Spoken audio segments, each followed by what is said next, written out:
Pemilihan umum atau pemilu merupakan ajang di mana kita menentukan pemimpin baru, baik pemimpin di daerah, wilayah, hingga memilih presiden dan wakil presiden.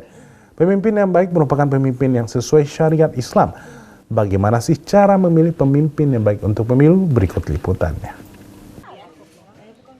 Menyambut pemilihan umum sebagai warga negara yang baik, kita harus menggunakan hak pilih kita untuk memilih calon pemimpin yang akan dijadikan sebagai pemimpin baik di daerah, wilayah, maupun negara. Samsudin Asrori sebagai pembina Forum Umat Islam Karanganyar menyarankan, dalam pemilu umat Islam harus turut berperan dalam menggunakan hak suaranya. Ia pun menyarankan untuk memilih pemimpin di pemilu nanti. Syarat utama pemimpin yang layak dipilih ialah pemimpin yang aktif dalam melaksanakan sholat berjamaah setiap hari di masjid. Tentunya yang pertama kali kalau kita tinggal di Indonesia, sekalipun mereka kita lihat mungkin bapak-bapak yang mencalonkan dirinya entah di tingkatan pilkada atau yang lain sebagainya, ternyata mereka muslim dengan muslim, maka kita lihat target yang pertama kali adalah harus cerdas umat Islam ini melihat Islam dengan Islam, sama-sama Islamnya, sama-sama kuatnya. Maka dicari lagi bagaimana dengan keluarganya, kita lihat lagi. Ternyata keluarganya sama-sama muslimah, sama-sama berjilbab. Kalau memang itu bapak-bapak, ya, kalau perempuan bagaimana suami.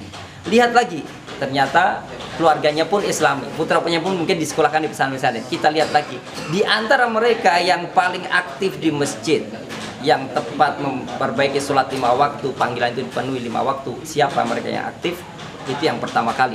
Syarat standar pertama kali pemimpin negeri ini adalah yang aktif sholat tepat 5 waktu berjamaah di masjid, ringan langkah kakinya.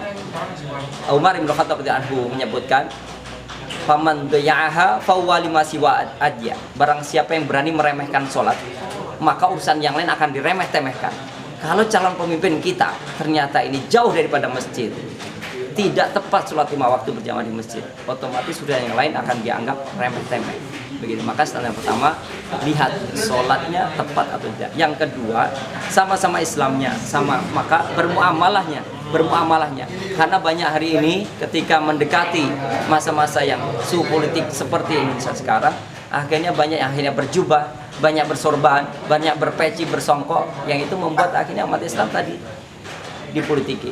Semakin soleh nampaknya di awal, nanti pada akhirnya terjebak dengan sekian banyak jebakannya. Maka cari benar-benar muamalah sehari-harinya umat Islam cerdas. Setelah sholatnya, muamalah bersama umat Islam bagaimana? Kecintaan mereka terhadap umat Islam bagaimana? Kenapa? Karena memang la yu'minu ahadukum hatta yuhibba li akhihi ma yuhibbu li nafsihi. Gak akan sempurna imannya mereka ini sampai mereka ini mencintai kaum muslimin secara menyeluruh seperti mereka mencintai badannya sendiri. Begitu dua trik ini, kalau umat Islam bisa cerdas, cari yang sholatnya tepat 5 waktu berjamaah, sama-sama Islamnya, ini prioritas pertama. Yang kedua, biar nggak diremehkan dalam banyak hal, maka jelas mereka mencintai kaum muslimin, siapapun dia, ormas manapun, elemen manapun, seperti mencintai badannya sendiri. Wallahu a'lam. Semoga pemilu nanti umat muslim dapat menggunakan hak suaranya, sehingga dapat mendapatkan pemimpin yang amanah, yang dapat membawa kemajuan. Mas Agung Rahmantio memberitakan dari Solo, Jawa Tengah.